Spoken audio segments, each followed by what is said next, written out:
അപ്പോൾ ഗൈസ്, ഇന്ന് പ്രണയ കഥയുടെ ദിവസമാണ്. ഇന്ന് ലാലേട്ടൻ വന്നപ്പോഴത്തേക്കും പ്രണയത്തെ പറ്റി കൂടുതൽ ചോദിച്ചു. അപ്പോൾ ആദ്യം ചോദിച്ചത് അക്ബറിൻ്റെ അടുത്താണ്. എന്താണ് പ്രണയത്തിനെ പറ്റി, വൈഫിനെ പറ്റിയൊക്കെ പാട്ടൊക്കെ ഒറ്റയ്ക്കിരുന്ന് പാടുന്നത് കേട്ടല്ലോ എന്നൊക്കെ ചോദിച്ചു.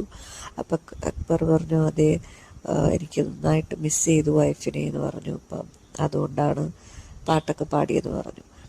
അപ്പം പ്രണയത്തിനെ പറ്റിയൊക്കെ പറഞ്ഞുകൊണ്ട് അക്ബറിൽ നിന്നാണ് പാട്ടിനെ പറ്റിയൊക്കെ തുടങ്ങിയത്. അപ്പം അതിനിടയ്ക്ക് ഇവിടെ ഒരു പ്രണയ മണം തോന്നുന്നുണ്ടോ എന്ന് ചോദിച്ചു. അപ്പോൾ അതിൽ പറയാണ്, അതെ തോന്നുന്നുണ്ടെന്ന് പറയുന്നുണ്ട്. അപ്പം വീണ്ടും മോഹൻലാൽ ഇങ്ങനെ ചോദിക്കുന്നുണ്ട്, ആർക്കൊക്കെ ഇതിനെപ്പറ്റി അറിയാം, അക്ബറിന് ഇതിനെപ്പറ്റി അറിയാവോ എന്ന് ചോദിക്കുന്നുണ്ട്. അപ്പം അക്ബർ പറയുന്നുണ്ട്, അതെ, എനിക്കത് പണ്ടേ തോന്നിയതാണ്.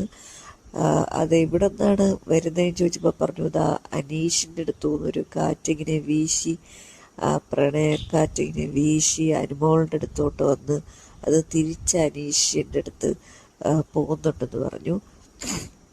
അപ്പോൾ ലാലേട്ടൻ ഇങ്ങനെ ചോദിക്കുന്നുണ്ട്, അതെ ആണോ അനീഷേ എന്നൊക്കെ ചോദിക്കുന്നുണ്ട്.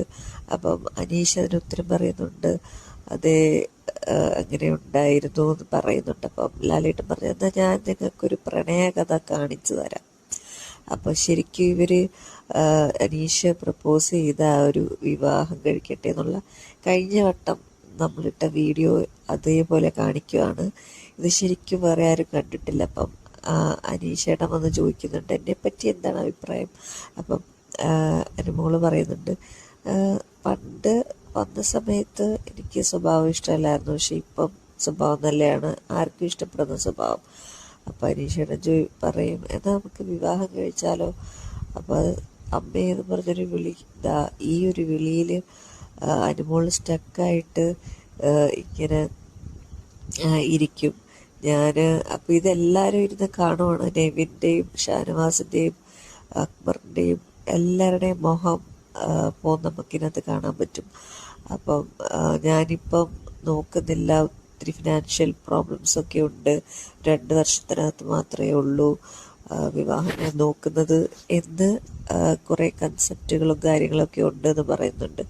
അപ്പം ഇത് മോഹൻലാൽ ഇങ്ങനെ വന്ന് പറയുന്നുണ്ട്, ഇതാണ് നിങ്ങൾ വല്ലതും അറിയുന്നുണ്ടോ. അപ്പം എല്ലാവരും ഞെട്ടിയിരിക്കുവാണ്. അതിനകത്ത് ആദ്യം വന്ന് ഈ ഒരു കാര്യം അനുമോള് ഒന്ന് പറയുന്നത് ആദിലെ അടുത്താണ്, പിന്നെ നൂറെ അടുത്തും പറയുന്നുണ്ട്.